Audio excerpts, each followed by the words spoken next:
Mr. Tomas Herrera? Ang boses ay formal, walang emosyon. Ngunit ang mga salitang kasunod nito ay parang bombang sumabog sa perpektong umaga ni Tomas. Kami po ay mula sa Child Protective Services. Biglang huminto ang mundo. Ang halimuyak ng kapeng kaliluto ulang, ang sinag ng araw na tumatagos sa malaking bintana, ang mahinang tunog ng cartoon na pinapanood ni Elena sa sala. Lahat ay naglaho. Ilang segundo pa lang ang nakalipas, buhat-buhat niya ang kanyang bunsong si Mateo, habang ang 6 na taong gulang niyang si Elena ay tumatawa habang kinikiliti siya ng kanyang mapapangasawang si Raquel. Iyon ang larawan ng isang pamilyang muling nabubuo. Isang pamilyang pinapangarap niya mula nang pumanaw ang kanyang asawang si Catalina. Ngayon, nakatayo siya sa harap ng 2 estranghero sa may pinto, isang babae at isang lalaki na may dalang folder at mga matang seryosong sumusuri sa bawat sulok ng kanyang tahanan. Naramdaman niya ang paghigpit ng hawak ni Raquel sa kanyang braso. "Tomas, anong problema?" Mahinang bulong nito, ang boses ay puno ng pag-aalala.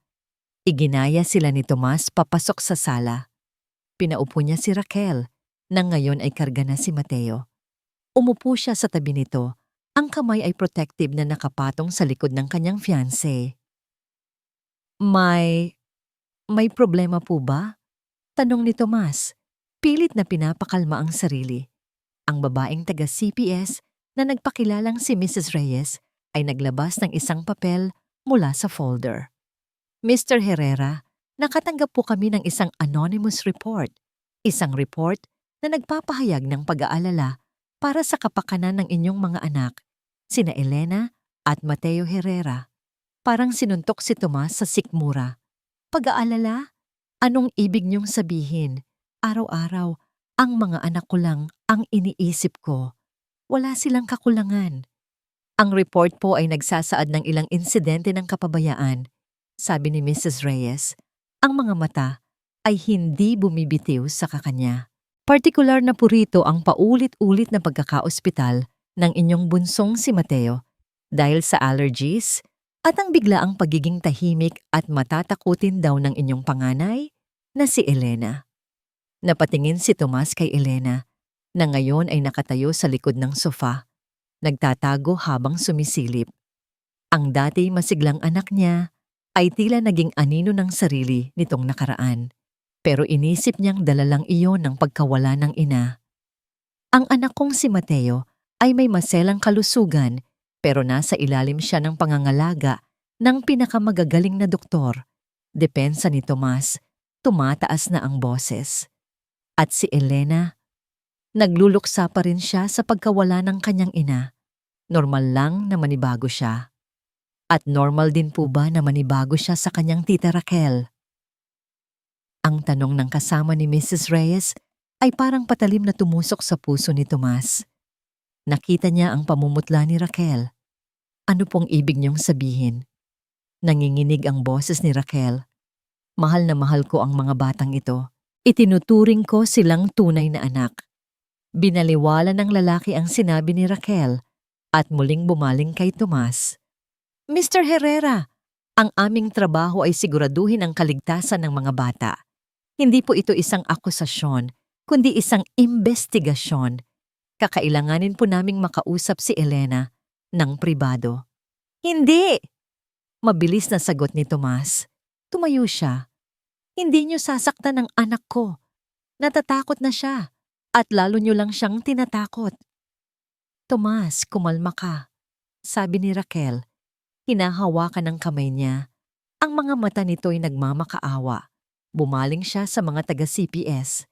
"Sige po, kung yun po ang kailangan. Para matapos na po itong kalokohan na ito, wala po kaming tinatago." Humanga si Tomas sa katatagan ni Raquel. Kahit nasasaktan, inisip pa rin nito kung ano ang tama. Pinapasok nila si Elena sa silid-aklatan kasama si Mrs. Reyes. Bawat segundo na sarado ang pinto ay parang isang oras ng paghihirap para kay Tomas. Siya at si Raquel ay naiwan sa sala kasama ang lalaking taga-CPS na tahimik na nagmamasid. Sino ang gagawa nito sa atin, Tomas? Umiiyak na, sabi ni Raquel. Sino ang may galit sa atin para siraan tayo ng ganito? Para gamitin ang mga bata? Niyakap niya ito ng mahigpit. Hindi ko alam, mahal ko. Pero hindi ako papayag na sirain nila tayo. Hindi ako papayag na ilayo nila sa akin ang mga anak ko. Nang lumabas si Mrs. Reyes kasama si Elena, blanko ang mukha ng bata. Walang emosyon, mas lalo itong nagpaguho sa puso ni Tomas. Sa ngayon, iyon lang po muna, sabi ni Mrs. Reyes. Babantayan po namin ang sitwasyon. Asahan niyo po ang aming muling pagbisita, Mr. Herrera, Ma'am Raquel. Nang makaalis na sila, humagulgol si Raquel sa balikat ni Tomas. Nakakatakot sila, Tomas. Paano kung maniwala sila sa kung sino mang nagsinungaling na yon? Paano kung kunin nila sa atin sina Elena at Mateo? Hinding-hindi iyon mangyayari, mariing sabi ni Tomas. Hinahaplos ang buhok nito. Poprotektahan ko kayo. Poprotektahan ko ang pamilya natin. Ngunit habang sinasabi niya ang mga salitang yon, isang malamig na takot ang gumapang sa kanyang kalooban. Isang takot na hindi niya kayang pangalanan. Kinagabihan, matapos niyang patulugin si Mateo, dahan-dahan niyang binuksan ang pinto ng kwarto ni Elena. Mahimbing na itong natutulog, yakap-yakap ang luma nitong teddy bear. Lumuhod siya sa tabi ng kama at hinaplos ang buhok nito. Ang mukha ng kanyang anak ay payapa sa pagtulog, ngunit may bakas ng lungkot kahit sa pagpikit ng mga mata. Sana panaginip lang ang lahat ng ito, anak, bulong niya. Hinalikan niya ito sa noo. At habang papaalis na siya, sa gitna ng katahimikan ng gabi, narinig niya ang isang mahinang bulong mula sa kanyang natutulog na anak. Isang bulong na nagpatigil sa pagtibok ng kanyang puso. Hush! Tita Raquel's secret. Don't tell Papa. Hindi nakatulog si Tomas ng gabing iyon. Ang mga salita ni Elena ay paulit-ulit na umalingaw-ngaw sa kanyang isipan, isang nakakabinging bulong sa katahimikan ng madaling araw. Tita Raquel's secret. Anong sikreto? Isang laro lang ba ito ng bata? O isang bagay na mas malalim, mas madilim? Pilit niyang kinukumbinsi ang sarili na baka nananaginip lang ang anak niya, na ang pagbisita ng CPS ay nagtanim ng kung ano-anong ideya sa munti nitong isipan. Ngunit sa kaibuturan ng kanyang puso, isang maliit na binhi ng pagdududa ang nagsimulang mag-ugat. Kinabukasan, sinubukan niyang ibalik sa normal ang lahat. Ngunit may nag-iba na. Ang mga mata niya ay hindi na basta tumitingin. Ang mga ito ay nagmamasid na. Sa almusal, pinanood niya si Raquel. Habang magiliw nitong tinutulungan si Elena sa pagkain, siya pa rin ang Raquel na minahal niya, maalaga, maganda, perpekto. Pagkatapos, kinuha nito ang bote ni Mateo para timplahin ng gatas. Doon niya naalala ang sinabi ng pediatrician noong isang linggo. Mr. Herrera, I suggest we switch to a hypoallergenic formula for Mateo. It might help with his allergies. Mahal, mahinahon niyang sabi. Hindi ba't sinabi ng doktor na palitan na natin yang gatas ni Mateo? Napahinto si Raquel at lumingon sa kanya. Isang matamis na ngangiti ang sumilay sa mga labi nito. Oo nga, mahal. Sayang naman kasi kung itatapon natin itong luma. Konti na lang naman. Ubusin na natin para hindi masayang. Ang paliwanag ay lohikal, praktikal. Ngunit sa halip na mapanatag, lalong kumirot ang isang bahagi ng kanyang dibdib. Bakit parang may mali? Hapon ng iyon, habang nasa kalagitnaan ng isang mahalagang online meeting si Tomas, sa kanyang home office, narinig niya ang masayang boses ni Elena mula sa hardin. Sumilip siya sa bintana. Nagpipinta ang kanyang anak sa isang maliit na easel na regalo sa kanya ni Raquel. Si Raquel naman ay nagbabasa ng libro sa isang silya, hindi kalayuan, isang perpektong tanawin, ngunit patuloy siyang nagmasid. Maya-maya, sa isang iglap, aksidenteng natabig ni Elena ang isang baso ng tubig at tumapon ang maruming tubig pintura sa puting bestida ni Raquel. "Oh!" Sigaw ni Elena. Ang mga mata ay nanlaki sa takot. Mabilis na tumayo si Raquel. Ngumiti ito. "It's okay, sweetie." Narinig ni Tomas na sabi nito. "It's just a dress. Aksidente lang." Ngunit sa sandaling iyon, sa pag-aakalang hindi siya nakatingin, nakita ni Tomas ang pagbabago sa mukha ni Raquel. Ang ngiti ay hindi umabot sa mga mata nito. Sa isang kisap mata, nakita niya ang pagkuyom ng kamao nito at ang malamig na kislap sa mga mata nito bago ito muling ngumiti at yakapin si Elena. Napaurong si Tomas mula sa bintana. Nag-iinit ang kanyang mga mata. Halusinasyon lang ba yon? Pinaglalaruan lang ba siya ng kanyang isipan? Mas lalong gumulo ang lahat nang dumating ang kanyang kapatid na si Andres. "Bro!" Masayang bati nito, sabay yakap ng mahigpit kay Tomas. "Kamusta na? Nabalitaan ko yung nangyari. Okay lang ba kayo?" "Okay lang kami, kuya. Isang malaking hindi pagkakaunawaan," sagot ni Tomas. Ngunit nang bumaling si Andres kay Raquel para batiin ito, nahuli ni Tomas ang isang tingin na ipinukol ng kapatid niya sa kanyang fiancé. Hindi iyon isang simpleng tingin. May kahulugan, may kasunduan. Nagpaalam si Andres na gagamit ng banyo, ngunit sa halip na sa banyo sa ibaba, umakyat ito sa taas. Sinundan ito ni Raquel, sinabing kukuha lang ng maiinom. Hindi mapakali si Tomas. Tahimik siyang umakyat. Huminto siya malapit sa kanyang study kung saan nakabukas ng bahagya ang pinto. Narinig niya ang boses ng kanyang kapatid, mahina ngunit malinaw, mula sa loob. Kausap nito si Raquel sa cellphone. "Hindi na ako makapaghintay," sabi ni Andres. Ang boses ay puno ng pagkayamot. "Bilisan mo na." Hindi narinig ni Tomas ang sagot, ngunit sapat na ang kanyang narinig. Nang gabing iyon, hindi na niya natiis. Habang tulog na ang lahat, binuksan niya ang kanyang laptop. Pumasok siya sa online banking portal ng kanyang kumpanya. May isang bagay na nag-uudyok sa kanyang tingnan, ang mga huling transaksyon. Nag-scroll siya pababa. Mga sahod, bayad sa mga supplier, mga karaniwang gastos. At pagkatapos, nakita niya ito. Isang malaking halaga. 7 numero. Inilipat papunta sa isang korporasyon na hindi pamilyar sa kanya. Pero nang i-click niya ang mga detalye, parang nanlamig ang buong paligid niya. Ang pangalan ng kumpanya ay pag-aari ng kanyang kapatid. Isang fund transfer na naganap 3 linggo na ang nakalipas. Isang fund transfer na sigurado siyang hindi niya kailanman inaprubahan. Ang mga numero sa screen ng laptop ay parang mga matang nakatitig sa kanya, nang aakusa, nang uuyam. Paulit-ulit niyang tiningnan ang detalye ng transaksyon.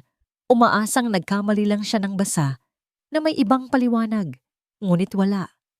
Ang pangalan ng kumpanya ni Andres ay malinaw na nakasulat bilang recipient.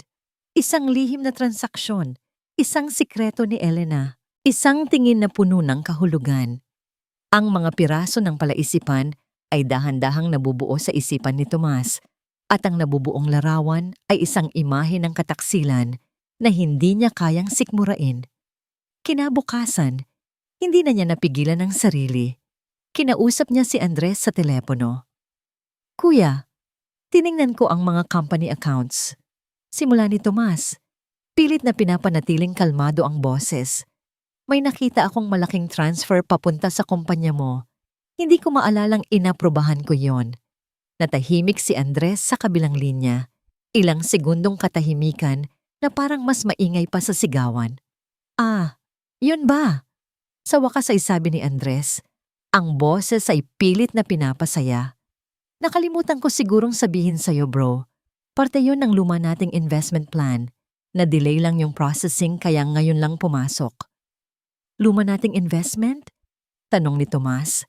Ang pagdududa ay parang asidong sumusunog sa kanyang lalamunan. "Wala tayong investment na ganoon kalaki, kuya.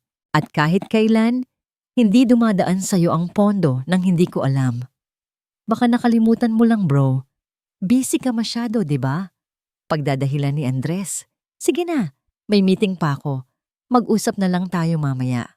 Bago pa man makasagot si Tomas, ibinaba na ni Andres ang telepono. Napahawak si Tomas sa kanyang sentido. Ang kanyang kapatid, ang nag-iisang pamilyang natitira sa kanya, ay nagsisinungaling at hindi ito magaling magsinungaling. Sa gitna ng kanyang pag-iisip, tumunog ang kanyang cellphone. Isang hindi rehistradong numero. Kinakabahan niya itong sinagot. Mr. Herrera, si Mrs. Reyes po ito ng CPS. Napahigpit ang hawak ni Tomas sa telepono. Yes, Mrs. Reyes. Gusto lang po naming ipaalam na babalik po kami dyan bukas para sa isang follow-up visit, sabi nito. At sa pagkakataong ito, kasama na po namin ang isang child psychologist para makausap si Elena. Parang gumuho ang sahig na kinatatayuan ni Tomas. Mas lumalalim ang investigasyon. Mas lumalapit sila sa isang bagay na hindi pa niya lubos na maintindihan. Pero alam niyang mapanganib. Hindi na ito tungkol sa isang anonymous tip. Tungkol na ito sa kaligtasan ng kanyang mga anak. Ang kapabayaan, ang maling gatas, ang takot sa mga mata ni Elena, ang pera, lahat ay konektado. At si Raquel ay nasa gitna ng lahat ng ito. Kailangan niyang malaman ang katotohanan. Ngunit paano? Hindi niya maaring tanungin si Raquel ng direkta. Magde-deny ito. Hindi niya maaring tanungin si Elena. Masyado itong natatakot. Kailangan niyang makita ang mga bagay na hindi ipinapakita sa kanya. Kailangan niyang marinig ang mga bagay na ibinubulong lang kapag nakatalikod siya. Gabi. Muling pumasok si Tomas sa kwarto ng kanyang mga anak. Nakatingin siya sa mahimbing na pagtulog ni Mateo sa kuna. Ang munting dibdib nito ay marahang tumataas baba. Lumipat ang tingin niya kay Elena na mahigpit ang yakap sa teddy bear na regalo pa sa kanya ni Catalina. Lumapit siya sa bintana at tumingin sa kalangitan. Catalina, bulong niya sa hangin. Anong dapat kong gawin? Tulungan mo ako. Hindi ko alam kung sino ang pagkakatiwalaan ko. At sa sandaling iyon, sa gitna ng kanyang kawalan ng pag-asa, isang desisyon ang nabuo sa kanyang puso. Isang desisyon na nagmula sa pinakamatinding takot at pinakadakilang pagmamahal ng isang ama. Hindi na siya aasa sa iba. Siya mismo ang hahanap ng sagot. Kinabukasan, habang nasa mall si Raquel, kasama ang mga kaibigan nito, nagmaneho si Tomas papunta sa isang maliit na gusali sa isang sulok ng Makati. Walang nakasulat na pangalan sa labas. Isang security solutions company. Sa loob ng kanyang sasakyan, sa ilalim ng nagbabagang sikat ng araw, kinausap niya ang isang lalaking propesyonal ang itsura. Kailangan ko ng mga kamera, sabi ni Tomas. Ang boses ay matatag at puno ng determinasyon. Mga kamera na kasing liit ng butones, hindi nakikita, hindi gumagawa ng ingay. Tumingin sa kanya ang lalaki. Saan po nating ilalagay, sir? Sa lahat ng sulok ng bahay ko, sagot ni Tomas. Sa sala, sa kusina, sa kwarto ng mga anak ko. Huminto siya sandali at pagkatapos ay idinugtong ang isang bagay na nagpagimbal kahit sa kanyang sarili. At gusto kong maglagay ng isa sa loob ng teddy bear ng anak kong babae. Nang gabing iyon, habang naghahapunan, tumunog ang cellphone ni Tomas. Isang text message. Sir, tapos na po ang installation. Pwede nyo nang i-access ang live feed sa cellphone nyo. Nagpaalam siya sa hapagkainan. Sinabing may tatapusin lang na trabaho. Pumasok siya sa kanyang study at isinara ang pinto. Nanginginig ang mga kamay niya habang binubuksan ang isang bagong app sa kanyang telepono. Lumabas ang ilang maliliit na bintana sa screen. Bawat isa ay nagpapakita ng iba't ibang anggulo ng kanyang tahanan. Nakita niya ang sala, ang kusina, ang nursery ni Mateo, at ang kwarto ni Elena. Mula sa mga mata ng luma nitong teddy bear, huminga siya ng malalim at pinindot niya ang play. Ang opisina ni Tomas, na dati simbolo ng kanyang tagumpay at kapangyarihan, ay naging isang selda ng paghihirap. Nakaupo siya sa kanyang malaking leather na upuan, ngunit ang paningin niya ay hindi nasa mga papeles sa lamesa o sa mga skyscraper sa labas ng bintana. Nakatutok ito sa screen ng kanyang cellphone kung saan ang kanyang perpektong pamilya ay unti-unting nadudurog sa bawat segundong lumilipas. Ang unang oras ng panonood ay halos normal. Nakita niya si Raquel na nakikipaglaro kay Elena sa sala. Ang mga ngiti, ang mga halakhak, lahat ay tila totoo. Nagsimulang isipin ni Tomas na baka nga nababaliw na siya. Baka produkto lang ng pagod at stress ang lahat ng kanyang pagdududa. Pero hindi siya tumigil sa panonood at doon niya nakita ang unang bitak sa perpektong maskara ni Raquel. Nang magring ang telepono nito at tumalikod ito para sagutin, ang matamis na ngiti sa mukha ni Raquel ay naglaho na parang bula. Napalitan ito ng isang blankong ekspresyon, malamig at walang buhay. Para itong isang actress na bumibitiw sa kanyang karakter kapag wala na ang kamera. Natapos ang tawag, humarap itong muli kay Elena at ang nangiti ay bumalik na parang sa isang iglap lang. Nanlamig ang buong katawan ni Tomas. Maya-maya, oras na para sa merienda. Inilapag ni Raquel ang isang plato ng pagkain sa harap ni Elena. Umiling ang bata. "I'm not hungry, tita." "You have to eat, sweetie, para lumaki kang malakas," sabi ni Raquel. Ang boses ay malambing pa rin. "I don't like it," giit ni Elena. Ngumiti si Raquel, ngunit ang mga mata nito ay hindi.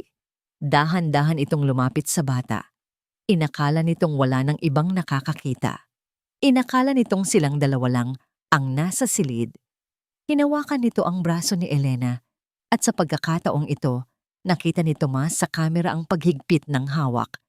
Napangiwi si Elena sa sakit. Idinikit ni Raquel ang kanyang bibig sa tenga ng bata. At kahit hindi marinig ni Tomas ang eksaktong mga salita, ang takot na gumuhit sa mukha ni Elena ay nagsabi ng lahat. Napayuko ang kanyang anak at nanginginig na sinimulang kainin ang pagkain. Parang may pumipiga sa puso ni Tomas.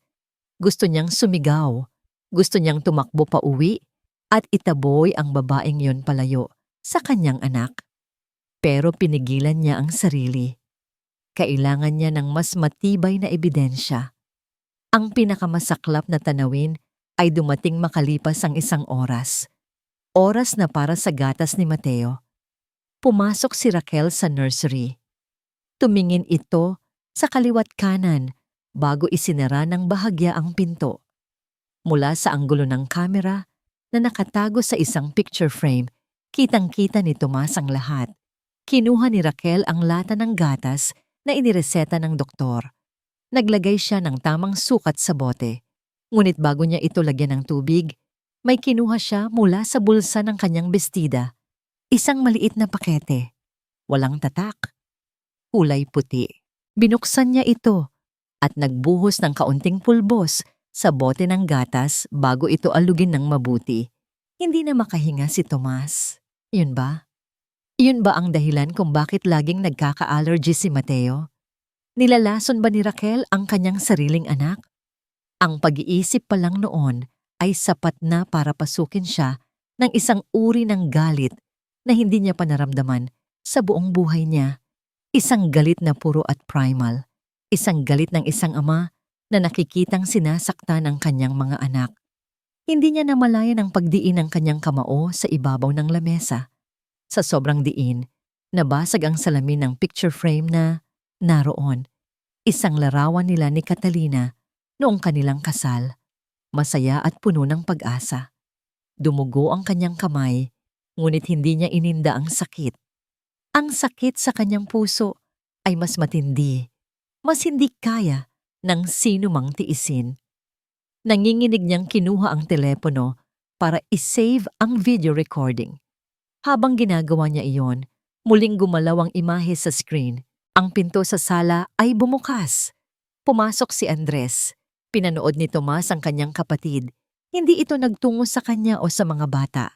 Dumiretso ito kay Raquel, na saktong kalalabas lang mula sa nursery. Nag-usap sila ng pabulong. Pagkatapos, may inabot si Raquel kay Andres, isang susi. Agad itong nakilala ni Tomas, isang maliit, kulay gintong susi. Ang nag-iisang kopya ng susi para sa kanyang personal na safe. Ang safe kung saan nakatago ang mga papeles ng kanyang mana mula sa mga magulang niya at ang mga alahas na naiwan ni Catalina. Doon, sa harap ng basag na larawan ng kanyang nakaraan at sa screen na nagpapakita ng kanyang impyernong kasalukuyan, naintindihan ni Tomas ang lahat. Hindi ito kapabayaan. Hindi ito isang simpleng kaso ng paninira. Ito ay isang plano. Isang masalimuot at demonyong plano. At ang dalawang taong pinagkatiwalaan niya ng buong puso, ang kanyang mapapangasawa at ang kanyang sariling kapatid, ay nasa likod ng lahat ng ito. Ang biyahe ni Tomas pawi ay isang malabong pagkakasunod-sunod ng mga ilaw trapiko at mga busina ng sasakyan. Ang isip niya ay lumilipad, bumabalik sa mga video na paulit-ulit niyang pinapanood sa kanyang opisina. Ngayon, hindi na lang niya basta pinapanood, pinapakinggan na rin niya. Ginamit niya ang isang software para palakasin ang audio mula sa camera na nakatago sa teddy bear ni Elena. Ang mga pabulong na usapan na dati mahina lang ay naging malinaw na parang kutsilyong humihiwa sa kanyang pandinig. Nang pumasok siya sa bahay, sinalubong siya ni Raquel ng isang halik at isang matamis na ngiti. "Hi mahal, you're home early." Kung ibang araw lang, yayakapin niya ito, pabalik. Ngunit ngayon, ang pagdikit ng labi nito sa kanyang pisngi ay parang pagdikit ng isang nagbabagang bakal. Bawat kilos nito, bawat salita, ay kasinungalingan. "Pagod lang ako," sabi niya.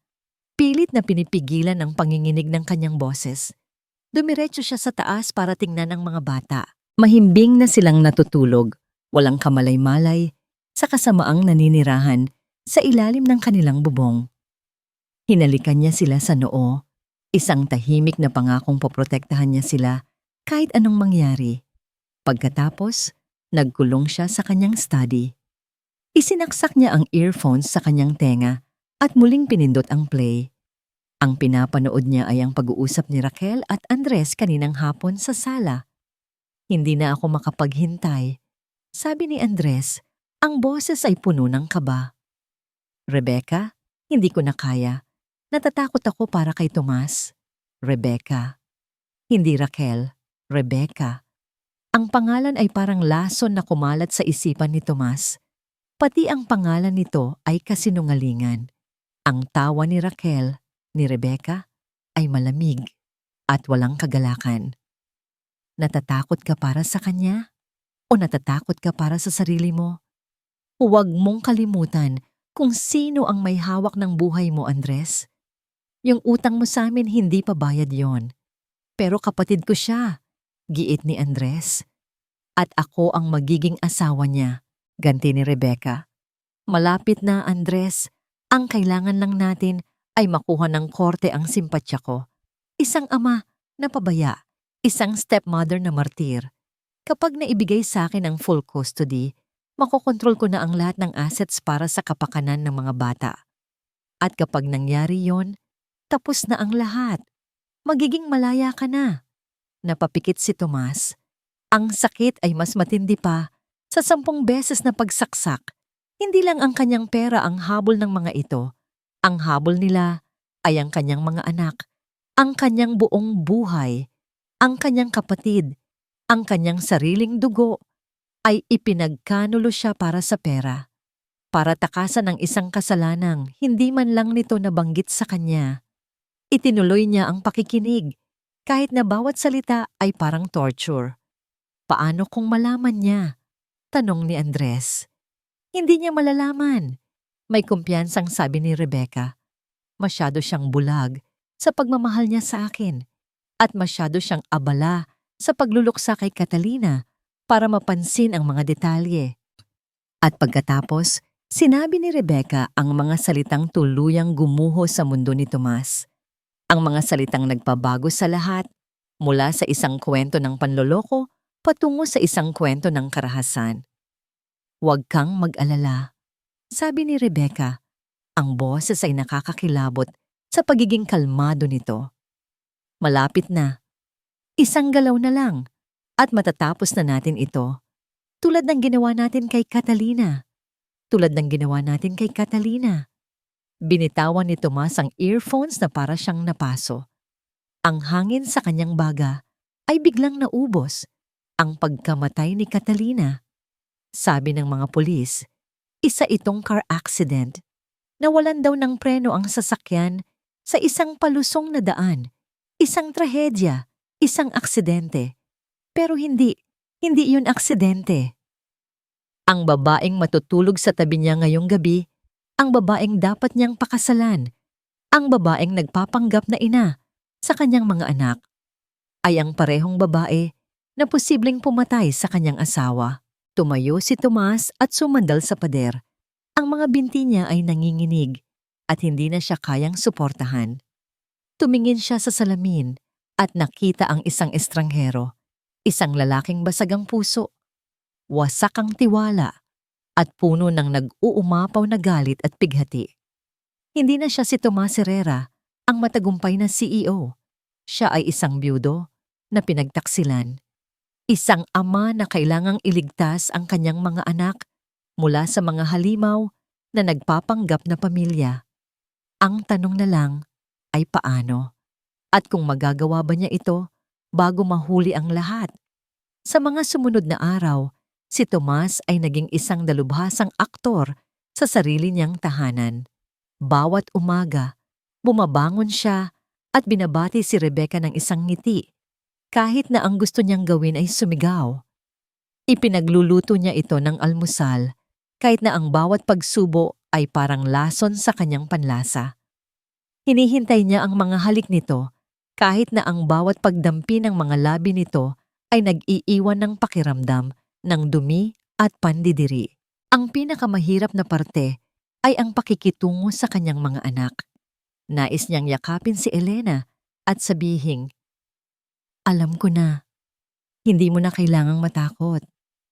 Nais niyang kargahin si Mateo at dalhin ito sa ospital para ipasuri kung ano talaga ang pulbos na ipinapainom dito. Ngunit hindi niya magawa. Isang maling galaw lang, isang salitang bibitawan niya, at malalaman ni Rebecca na alam na niya ang lahat. At kapag nangyari iyon, sino ang nakakaalam kung ano ang kaya nitong gawin? Ang babaeng pumatay kay Catalina ay hindi mag-aatubiling saktan ang kanyang mga anak para protektahan ang sarili. Kaya't nagtiis siya, naghintay siya, at kumilos siya sa dilim. Sinesave niya ang bawat video, bawat audio recording. Ikinopya niya ang mga ito sa 3 magkakaibang hard drive na itinago niya sa iba't ibang lugar. Isa sa opisina, isa sa bank deposit box, at isa ay ipinadala niya sa pamamagitan ng courier sa kanyang pinagkakatiwalaang abogado. "Ginoong Palma," sabi ni Tomas sa telepono. Ang boses niya ay mahina at apurahan. "Huwag mo munang buksan. Huwag mo munang panoorin. Basta itago mo lang. Darating ang araw na kakailanganin natin yan. At kapag dumating ang araw na yon, kailangan nating maging handa."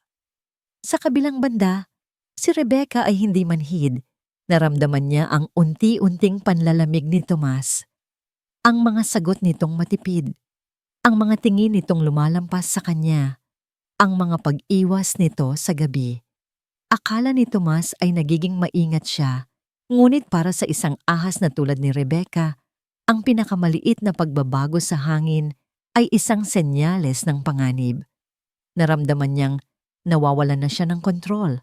At para sa isang taong sanay na kontrolin ang lahat, iyon ay hindi katanggap-tanggap. Kaya't nagpa siya siyang unahan si Tomas. Nagpa siya siyang gumawa ng sarili niyang drama. Nagpa siya siyang itulak ang plano sa susunod na yugto. Isang hapon, habang nag-aayos si Tomas ng kanyang mga gamit sa aparador, pumasok si Rebecca sa kanilang silid. "Tomas, kailangan nating mag-usap," sabi nito. Ang boses ay malungkot. "Tungkol saan?" tanong ni Tomas, hindi lumilingon. Tungkol sa atin. Pakiramdam ko, lumalayo ka sa akin. Dahil ba ito sa investigasyon ng CPS? Dahil ba sa akin? Sa wakas ay humarap si Tomas. Pagod lang ako, Raquel. Maraming iniisip sa trabaho. Trabaho lang ba talaga? Tanong ni Rebecca. Lumapit ito sa kanya. Hinawakan nito ang kanyang mga braso. O nagsisimula ka ng maniwala sa mga kasinungalingan nila? Itinabig ni Tomas ang mga kamay nito. Mas malakas kaysa sa kanyang intensyon. Napaurong si Rebecca. Ang mga mata ay nanlaki na parang nasaktan. Huwag mo akong hawakan, sabi ni Tomas. Ang boses ay malamig. Nakita ni Tomas ang kislap sa mga mata ni Rebecca. Hindi ito kislap ng sakit, kundi kislap ng tagumpay. Iyon lang ang kailangan nito. Kinagabihan, habang nasa opisina pa si Tomas, isinagawa ni Rebecca ang kanyang plano. Mag-isa siya sa banyo. Kumuha siya ng isang matigas na bote ng pabango. Huminga siya ng malalim, ipinikit ang mga mata, at buong lakas na ipinalo ito sa kanyang braso. 1 beses, 2 beses, hanggang sa lumitaw ang isang pangit na pasa, kulay ube at itim. Pagkatapos, kinuha niya ang kanyang cellphone. Nanginginig ang mga kamay, nagdial siya ng isang numero. Hello? Mrs. Reyes? Humikbi si Rebecca sa telepono. Ang boses ay puno ng takot at pagpapanik na perpektong inarte. Tulong. Tulungan niyo po ako. Si Tomas. Sinaktan niya ako. Nagwawala siya. Natatakot ako para sa mga anak ko. Please, kunin na niyo na kami dito. 2 oras ang lumipas. Kakauwi lang ni Tomas mula sa opisina. Pagbukas niya ng pinto, ang sumalubong sa kanya ay hindi ang kanyang pamilya. 2 pulis, at sa likod nila, si Mrs. Reyes mula sa CPS. Mr. Tomas Herrera? Sabi ng isang pulis. Ako nga po. Anong problema? Inilabas ni Mrs. Reyes ang isang piraso ng papel, isang opisyal na dokumento. Mr. Herrera, meron po kaming emergency protective order mula sa korte. Nakasaad po dito na hindi kayo maaaring lumapit kay Miss Raquel Torres at sa inyong mga anak sa distansyang 100 metro. Napatulala si Tomas. Ano? Anong pinagsasabi nyo? Ito ang bahay ko. Hindi na po muna sa ngayon, sir, sabi ng pulis. Pinapakiusapan po namin kayong sumama sa amin ng mahinahon. Mula sa itaas ng hagdanan, lumitaw si Rebecca. Karga niya si Mateo, habang si Elena ay nakatago sa likod ng kanyang mga binti. Ipinakita nito ang pasa sa kanyang braso sa mga pulis. Ang mga mata nito, habang nakatingin kay Tomas, ay puno ng luha. Ngunit sa likod ng mga luhang iyon, nakita ni Tomas ang tunay na mensahe. Isang mensahe ng panunuya, isang mensahe ng tagumpay. Siyang may hawak ng lahat ng ebidensya, siyang nakaaalam ng katotohanan, ngunit siya ang mukhang kontrabida. Ang patibong ay nakalatag na, at siya, si Tomas Herrera, ay dire-diretsyong naglakad papasok dito. Ang loob ng korte ay malamig at tahimik, isang malaking kaibahan sa nag-aalab na bagyo sa dibdib ni Tomas. Nakaupo siya sa tabi ng kanyang abogado, si Ginoong Palma, habang sa kabilang panig ng silid ay nakaupo si Rebecca, mukhang mahina at marupok, na may benda sa braso. Ito ay isang preliminary hearing lamang para pagdesisyonan ang temporary custody habang naghihintay ng full trial. Ngunit para kay Tomas, ito na ang araw ng paghuhukom. Unang nagsalita ang abogado ni Rebecca. Magaling ito, matalas magsalita. Ipininta niya si Tomas bilang isang lalaking nawawala sa sarili dahil sa pagluluksa. Isang taong dati mabuting ama, ngunit ngayon ay nagiging marahas at hindi na mapagkakatiwalaan dahil sa stress. Your Honor, sabi ng abogado, ang kliyente ko, si Miss Raquel Torres, ay walang ibang hangad, kundi ang protektahan ang mga batang itinuring na niyang sariling anak. Ngunit paano niya maggagawa iyon kung ang mismong ama ng mga bata Sa isang iglap ng galit ay nagawang saktan siya ng pisikal? Ipinakita nila ang mga litrato ng pasa ni Rebecca. Ipinakita nila ang medical certificate na nagsasabing ito ay blunt force trauma. Kasinungalingan. Lahat ay kasinungalingan. Sumunod, na iprinisenta ang mga medical record ni Mateo, isang makapal na folder ng mga pagbisita sa emergency room, mga reseta para sa allergy, at ang statement mula sa pediatrician na nagsasabing the father, Mr. Herrera, seemed hesitant to switch the child's milk formula despite my repeated advice. Parang sinaksak si Tomas. Ginamit ni Rebecca ang sarili niyang mga salita laban sa kanya. Ang pagtitipid na sinabi nito ay naging kapabayaan niya ngayon. Nang si Tomas na ang tinanong, sinubukan niyang ipaliwanag. Your Honor, hindi po totoo yan. Siya po, may ginagawa po siya sa mga anak ko. Anong ginagawa, Mr. Herrera? Tanong ng abogado ni Rebecca. May ebidensya po ba kayo? Napatingin si Tomas kay Ginoong Palma. Umiling ito ng bahagya. Hindi pa ito ang tamang oras. Kung ilalabas nila ang mga video ngayon, sa isang hearing na para lang sa temporary order, bibigyan lang nila ng pagkakataon si Rebecca na paghandaan at kontrahin ang mga ito sa main trial. Wala po sa ngayon. Mahinang sagot ni Tomas. At sa mga salitang yon, naramdaman niyang natalo na siya. Ang huling tumestigo ay si Mrs. Reyes ng CPS. Seryoso ang kanyang mukha. Your Honor, base sa aming initial assessment, nakikita po namin na ang mga bata ay nasa isang high-stress environment. Si Elena po ay non-verbal at nagpapakita ng mga sintomas ng takot. Dahil sa mga alegasyon ng domestic violence at sa paulit-ulit na isyong medikal ni Mateo, ang aming rekomendasyon ay ilagay muna ang mga bata sa poder ng ina. Itinuro niya si Rebecca habang nagpapatuloy ang investigasyon. Ang salitang ina ay parang sampal sa mukha ni Tomas. Hindi nagtagal ang desisyon ng hukom. Base sa mga ebidensyang iprinisenta ngayon, para sa kapakanan at kaligtasan ng mga bata, ipinagkakaloob ko ang pansamantalang kustodya kina Elena at Mateo Herrera kay Miss Raquel Torres. Ang temporary protective order laban kay Mr. Tomas Herrera ay mananatiling may bisa. Mr. Herrera, kailangan mong lisanin ang tirahan ng pamilya sa loob ng 24 na oras. Bumagsak ang martilyo ng hukom at kasabay nito, bumagsak ang buong mundo ni Tomas. Tumingin siya kay Rebecca. Sa isang saglit, nagtama ang kanilang mga mata. At sa likod ng pekeng luha nito, nakita niya ang isang malamig, mapanuyang na ngiti. Ngiti ng isang demonyong nagtagumpay. Ang pag-alis sa sarili niyang bahay, ang pinakamasakit na karanasan sa buhay ni Tomas. Bawat laruan, bawat larawan sa pader, ay isang paalala ng pamilyang winasak sa kanya. Habang inilalagay niya ang ilang damit sa isang bag, pumasok si Elena sa kanyang silid. Ang mga mata ng kanyang anak ay namumugto sa kaiiyak. Papa, lumuhod si Tomas at niyakap ito ng mahigpit. Dito lang si Papa, anak. Dito lang palagi. Papa, don't go. Humagulgol si Elena. Ang maliliit nitong kamay ay mahigpit na nakakapit sa kanyang damit. Don't leave me with her! Ang mga salitang yon ay tumagos sa puso ni Tomas. Ito na. Ito na ang kumpirmasyong hinihintay niya. Ngunit huli na ang lahat.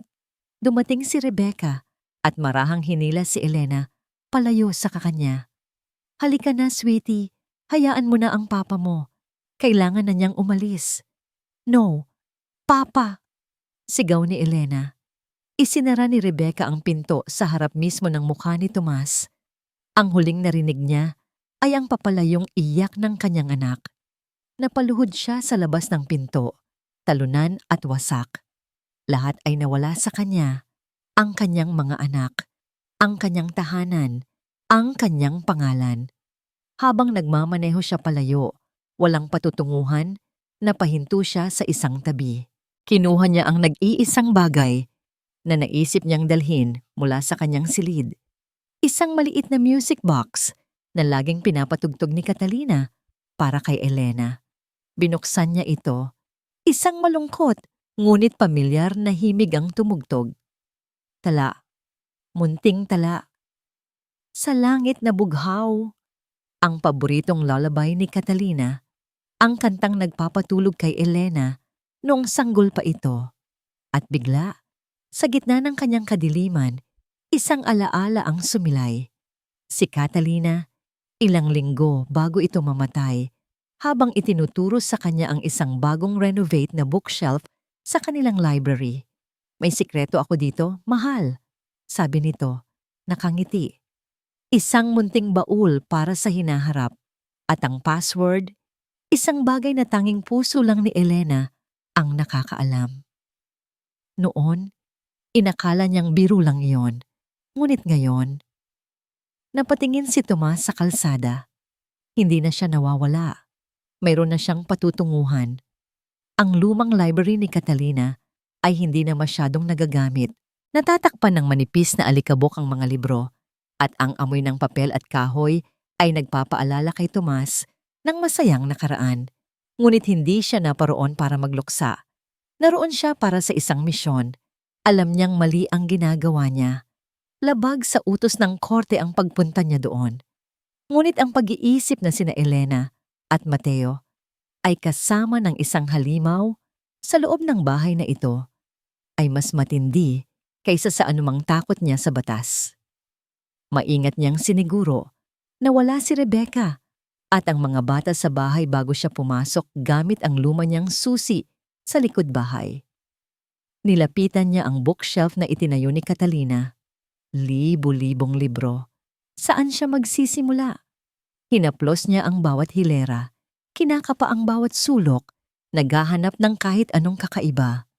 Isang bagay na tanging puso lang ni Elena ang nakakaalam. Bulong niya sa sarili, inaalala ang mga salita ni Catalina. Pagkatapos ng halos isang oras na paghahanap, napansin niya ito. Isang libro ng mga tula na bahagyang nakausli kaysa sa iba. Nang hilahin niya ito, hindi ito natanggal. Sa halip, isang mahinang click ang narinig niya at isang maliit na panel sa gilid ng bookshelf ang bumukas. Nasa likod nito ang isang maliit na safe, digital ang keypad. Napangiti si Tomas. Natagpuan niya. Ngunit ang ngiti niya ay agad na napawi. Ano ang password? Sinubukan niya ang kaarawan ni Elena. Access denied. Ang kaarawan ni Catalina. Access denied. Ang kanilang wedding anniversary. Access denied. Pagkatapos ng ikalimang maling subok, umilaw na pula ang keypad at nag-lock sa loob ng 10 minuto. Napaupo si Tomas sa sahig. Ang pag-asa ay unti-unting nauubos. Catalina, ano ba ang password mo? Tanong niya sa hangin. Bigyan mo naman ako ng sign. At doon pumasok sa isip niya ang kantang mula sa music box. Ang kantang nag-trigger ng kanyang alaala. Tala. Munting tala. Kinuha niya ang kanyang cellphone. Nanginginig ang mga kamay. Nag-scroll siya sa kanyang mga contact hanggang sa makita niya ang pangalan ni Rebecca. Kailangan niyang subukan. Ito na lang ang natitira niyang pagkakataon. Nag-ring ito ng 3 beses bago sinagot. Anong kailangan mo, Tomas? Malamig na tanong nito. Alam mong bawal kang tumawag. Gusto ko lang makausap si Elena. Pagmamakaawa ni Tomas. Kahit 1 minuto lang, para malaman kung okay lang siya. Narinig niya ang pagbuntong hininga ni Rebecca. Fine. 1 minuto lang at naka-loudspeaker ka. Ilang sandali pa, narinig niya ang pinakamamahal niyang boses. Papa? Hi baby, sabi ni Tomas, pinipigilan ng pag-iyak. I miss you so much. I miss you too, Papa. When are you coming home? Soon, baby. Very soon. Pangako niya. Hey, naalala mo ba yung kanta na laging kinakanta sa'yo ni Mama? Yung paborito mo? Opo, sagot ni Elena. Pwede mo bang kantahin para kay Papa? Para kahit hindi kita kasama, maririnig ko pa rin ang boses mo. Narinig niya ang pag-aalinlangan sa kabilang linya. Pagkatapos ay ang boses ni Rebecca, "Sige na, kantahan mo na ang papa mo." Malamang ay iniisip nitong isa lang itong madramang pamamaalam at nagsimulang kumanta si Elena. Ang kanyang munting boses, inosente at puro, ay pumuno sa katahimikan ng library.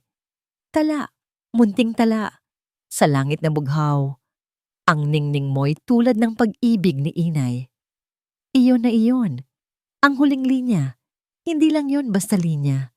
Iyon ang linyang idinugtong ni Catalina sa orihinal na kanta. Isang personal na touch para sa kanyang anak. Ang ningning mo'y tulad ng pag-ibig ni inay. "Salamat, baby. I love you," sabi ni Tomas bago pinatay ang tawag. Mabilis siyang bumalik sa safe. Nag-reset na ang timer. Dahan-dahan niyang itinipa ang mga letra. Walang puwang, walang malaking titik. NGNI of the white, UL at DNGPGE, BIGNI, inaa. Pagkatapos ng huling letra, pinindot niya ang enter. Isang malakas na beep ang narinig niya, kasunod ng isang mahinang click habang bumubukas ang pinto ng safe.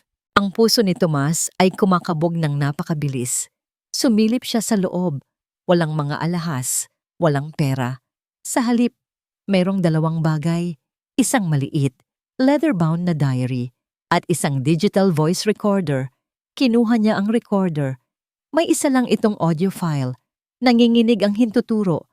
Pinindot niya ang play. Ang boses na narinig niya ay parang multo mula sa nakaraan. Isang boses na puno ng pag-aalala at takot. Ang boses ni Catalina. Journal entry, March 15. Sa tingin ko, nagsisinungaling si Raquel Torres. May mali sa kanya. Masyado siyang perpekto at nakita ko kung paano niya tingnan si Tomas. At ang pera ni Tomas. Kailangan kong malaman kung sino talaga siya. Bago mahuli ang lahat. Napatakip si Tomas sa kanyang bibig para pigilan ang isang hikbi. Hindi lang ito isang lihim na baul. Ito ang huling mensahe ni Catalina. Ang kanyang babala mula sa kabilang buhay at ito ang magiging sandata na wawasak sa lahat ng kasinungalingan. Ang araw ng final hearing ay dumating. Ang hangin sa loob ng korte ay mas mabigat, mas siksik sa tensyon. Alam ng lahat ng naroon na sa araw na ito, isang pamilya ang mabubuo o tuluyang masisira. Si Tomas ay kalmado, isang klase ng kapayapaan na matatagpuan lamang ng isang taong wala nang maaring iwalan pa. Sa tabi niya, si Ginoong Palma ay abala sa pag-ayos ng mga papeles. Sa kabilang panig, si Rebecca ay larawan ng isang biktima. Suot ang isang simpleng puting bestida, ang buhok ay nakapusod lang, walang kolorete sa mukha.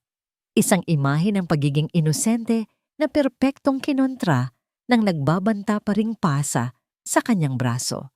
Nagsimula ang paglilitis na pabor sa panig ni Rebecca.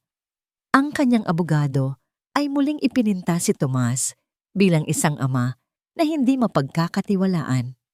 Inulit nito ang mga kwento ng kapabayaan, ng karahasan, at ng pagiging unstable ni Tomas. Nang tinawag si Rebecca sa witness stand, ang kanyang mga luha ay naging sandata. "Mahal ko po si Tomas," sabi niya, humihikbi. "Pero mas mahal ko po ang mga bata. Natatakot po ako sa kung ano ang kaya niyang gawin. Ang gusto ko lang po ay mabigyan sila ng isang ligtas na tahanan." Bawat salita niya ay isang patak ng lason sa tenga ng hukom at ng lahat ng naroon. Naramdaman ni Tomas ang mga mapanghusgang tingin na nakatutok sa kanya. Nang si Tomas na ang tinawag, matatag siyang sumagot. Itinanggi niya ang lahat ng akusasyon, ngunit alam niyang salita lang niya iyon laban sa mga ebidensya ni Rebecca. "Mr. Herrera," sabi ng abogado ni Rebecca sa cross-examination, "sinasabi niyong si Miss Torres ang may masamang intensyon. May maipapakita po ba kayong kahit isang katibayan para suportahan ang inyong mga paratang?" Ito na ang sandaling hinihintay nila. Tumingin si Tomas kay Ginoong Palma. Tumango ang kanyang abogado. "Your Honor," sabi ni Ginoong Palma, Tumatayo. Wala na po kaming ibang testigo. Ngunit meron po kaming isang huling ebidensya na nais naming ipresenta. Kumunot ang noo ng hukom. Ano ito, Attorney Palma? Isang audio recording, Your Honor. Nakita ni Tomas ang bahagyang pag-aalala sa mukha ni Rebecca. Malamang iniisip nitong ito na ang recording ng pag-uusap nila ni Andres. Ngunit nagkakamali siya. This is a recording from a digital voice recorder found by my client. The recording was made by his late wife, Catalina Herrera, weeks before her death. Paliwanag ni Ginoong Palma. Biglang nanigas si Rebecca sa kanyang upuan. Ang kulay sa kanyang mukha ay biglang nawala. Pinindot ni Ginoong Palma ang play. Ang boses ni Catalina, malinaw at matatag sa simula, ngunit nanginginig sa takot sa huli, ay pumuno sa katahimikan ng korte. Unang bahagi. Journal entry. March 15. Sa tingin ko, nagsisinungaling si Raquel Torres. Pangalawang bahagi. Ilang araw ang lumipas. Nalaman ko na. Ang tunay niyang pangalan ay Rebecca Thompson. May mga kapatid siya. Sila ay isang sindikato, mga manloloko. I confronted her. I told her to stay away from my family. At ang huling bahagi, ang boses ni Catalina ay nanginginig na sa takot. May mga tunog ng pagmamadali sa background na para siyang may tinatakasan. Sinundan niya ako. Sinabi niya sa akin, kung hindi mapupunta sa akin si Tomas, sisiguraduhin kong walang mapupuntahan si Tomas. God, he's threatening me. Oh my God, she's outside my car. Ang huling narinig ay isang malakas na kalabog, pagkatapos ay katahimikan. Isang kolektibong gasp ang narinig sa buong courtroom. That's a lie. It's fake. Sigaw ni Rebecca, tumatayo. Ang kanyang perpektong maskara ay tuluyan ng nabasag. Ang mukha niya ay puno ng galit at pagkapanik. Gawa-gawa lang yan. Your Honor, kalmadong sabi ni Ginoong Palma. Mayroon pa po kaming isang huling hiling. Nais po naming tawagin si Elena Herrera sa witness stand sa tulong ng isang child psychologist na kasama na nila sa mga huling linggo. Dahan-dahang lumapit si Elena. Umupo ito sa isang espesyal na upuan para makita ng lahat. Ang kanyang mga mata ay nakatuon lang kay Tomas. Elena, malumanay na tanong ng psychologist. Can you tell the judge what you told me about your Tita Raquel's secret? Tumingin si Elena sa hukom, pagkatapos ay sa kanyang ama na tumango sa kanya, nagbibigay ng lakas ng loob. Sa wakas, ibinaling niya ang kanyang tingin kay Rebecca. Buong tapang at sa isang boses na malinaw, sinabi ng bata ang mga salitang wawasak sa lahat ng kasinungalingan. She is not Tita Raquel, sabi ni Elena. Ang hintuturo ay nakaturo ng diretso sa babaeng nanlilisik ang mga mata sa kanya. She is the monster under my bed.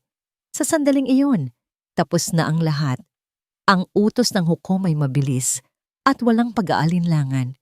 Ibinigay nito ang buong kustodiya kay Tomas. At kasabay ng pagbagsak ng martilyo, bumukas ang pinto ng korte. Pumasok ang mga pulis. Nilapitan nila si Rebecca Thompson. Miss Thompson, you are under arrest for the suspected murder of Catalina Herrera. Habang isinusunod ng mga pulis si Rebecca palabas, nagwala ito. Hindi pa tayo tapos, Tomas. Hindi pa ito tapos. Sigaw nito. Ngunit hindi na siya pinansin ni Tomas. Ang buong atensyon niya ay nasa kanyang anak na tumatakbo ngayon papunta sa kanya. Sinalubong niya ito ng isang mahigpit na yakap. Ang mga luha ng kaluwagan at pasasalamat ay malayang dumadaloy sa kanyang mga pisngi. Ngunit sa gitna ng magulong selebrasyon, hindi napansin ni Tomas ang isang anino sa likuran ng courtroom. Ang kanyang kapatid, si Andres, ay nakaupo doon, putlang-putla. Biglang nag-vibrate ang cellphone kamo nito sa kanyang bulsa. Isang text message mula sa isang hindi kilalang numero. Binuksan niya ito. 5 salita lang ang nakasulat. Ngunit sapat na yon para mag-umpisa ang isang bagong yugto ng kanilang bangungot. Nakatakas kami. Kunin mo ang bata. Napatingin si Andres sa pamangkin niyang si Elena na masayang kayakap ng kanyang ama. Ang kanyang mga mata ay hindi na mata ng isang duwag na kasabot. Ang mga ito ay mata ng isang desperadong taong naipit sa isang sitwasyong walang kawala. Ang tagumpay sa korte ay lasang abo sa bibig ni Tomas habang papalabas sila ng gusali. Buhat-buhat niya si Elena na mahigpit na nakayakap sa kanyang leeg. Si Mateo naman ay ligtas na sa mga braso ng kanyang yaya. Sa wakas, magkakasama na ulit sila. Malaya na sila. Ngunit ang pakiramdam ng kalayaan ay hindi nagtagal. Tomas! Isang pamilyar na boses ang tumawag sa kanya. Lumingon siya at nakita si Andres, ang kanyang kapatid, na tumatakbo papalapit sa kanila. Ang mukha nito ay puno ng isang emosyon na hindi pa nakikita ni Tomas dito dati. Isang halo ng purong takot at desperasyon. Kuya? Nagtatakang tanong ni Tomas. Walang sinabi si Andres. Sa halip sa isang mabilis at hindi inaasahang kilos, sinubukan nitong agawin si Elena mula sa mga braso ni Tomas. Anong ginagawa mo? Sigaw ni Tomas, umatras at mas hinigpitan ang pagkakabuhat sa nanginginig niyang anak. Ibigay mo sa akin ang bata, Tomas. Sigaw ni Andres, ang mga mata ay nanlilisik. Hindi mo naiintindihan. Kailangan nila ang bata. Kung hindi, papatayin nila ako. Sino? Sino ang papatay sa'yo? Ang mga kapatid niya. Nakatakas sila. Naghihintay sila sa labas. At doon, naintindihan ni Tomas ang lahat. Hindi ito tapos. Ang pag-aresto kay Rebecca ay simula pa lang ng isa pang laban. Isang mas mapanganib na laban. Nagpalinga-linga si Tomas sa parking lot. Nakita niya ang isang itim na van na nakaparada sa di kalayuan. Ang mga bintana ay tinted at ang makina ay umaandar. Ang banta ay totoo. Papa, I'm scared. Umiiyak na bulong ni Elena sa kanyang tenga. Ang takot na narinig niya sa boses ng kanyang anak ay nag-apoy sa isang bagay na mas malakas sa loob ni Tomas.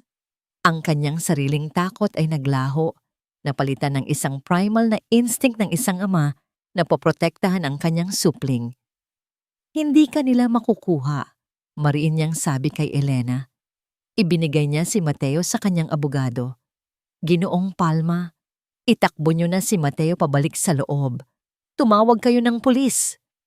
Sinugod muli ni Andres si Tomas, ngunit sa pagkakataong ito, handa na siya.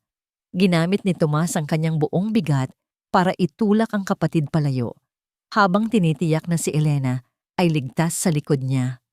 Andres, kapatid kita! Sigaw ni Tomas habang nagpapalitan sila ng suntok at tulak. Pero ang mga anak ko ang buhay ko. Hinding-hindi ko sila ibibigay sa'yo o kahit kanino. Wala na akong pagpipilian, Tomas. Humahagulgol na si Andres. Patay ako kapag hindi ko sila sinunod. May pagpipilian ka pa, kuya. Huwag mong hayaang gamitin kanila. Sa gitna ng kanilang paglalaban, dumating na ang mga pulis. Alerto dahil sa tawag ni Ginoong Palma. Mabilis nilang pinigilan si Andres at pinalibutan ng itim na van. Ang mga kasama ni Rebecca na nakitang wala na silang kawala ay sumuko ng walang laban. Dinampot ng mga pulis si Andres. Habang isinasakay ito sa sasakyan, nagtama ang kanilang mga mata. Patawarin mo ako, kapatid, sabi ni Andres. Ang mga salita ay puno ng pagsisisi at pagkatalo. Hindi sumagot si Tomas. Tinalikuran na lang niya ito at muling niyakap ang kanyang nanginginig na anak. Tapos na. Sa wakas, tunay na tapos na. Ilang buwan ang lumipas, ang dating bahay na puno ng takot at kasinungalingan ay muling napuno ng liwanag at halakhak. Ipinagbili ni Tomas ang bahay na yon at bumili ng bago, mas maliit, malapit sa dagat. Isang lugar kung saan makakapagsimula sila muli. Isang hapon, habang papalubog ang araw, nakaupo si Tomas sa buhanginan. Si Mateo ay masayang naglalaro sa kanyang paanan. Malusog na at wala nang bakas ng anumang allergy. Si Elena naman ay abala sa paggawa ng isang kastilyong buhangin. Lumapit si Elena sa kanya, may dalang isang kabibe. "Papa, look, it's for Mama, so she can hear the ocean." Kinuha ni Tomas ang kabibe at ngumiti. "Magugustuhan niya yan, anak." Niyakap niya ang kanyang dalawang anak. Habang pinagmamasdan nila ang araw na dahan-dahang lumulubog sa karagatan, isang pakiramdam ng kapayapaan ang bumalot sa kanya. Mahaba pa ang kanilang lalakbayin para tuluyang maghilom ang mga sugat ng nakaraan. May mga gabi pa ring nagigising si Elena dahil sa masamang panaginip. May mga pagkakataong napapatitig si Tomas sa malayo, iniisip ang lalim ng kataksilang naranasan niya. Ngunit ngayon, magkakasama sila. At iyon ang mahalaga. Tumingin siya sa kalangitan, sa mga unang bituin na nagsisimulang kumislap. "Okay na kami ngayon, Catalina," bulong niya sa hangin. "Okay na kami." At sa kauna-unahang pagkakataon, sa loob ng napakatagal na panahon, naniwala siya sa sarili niyang mga salita. Ito na ang kanilang bagong simula.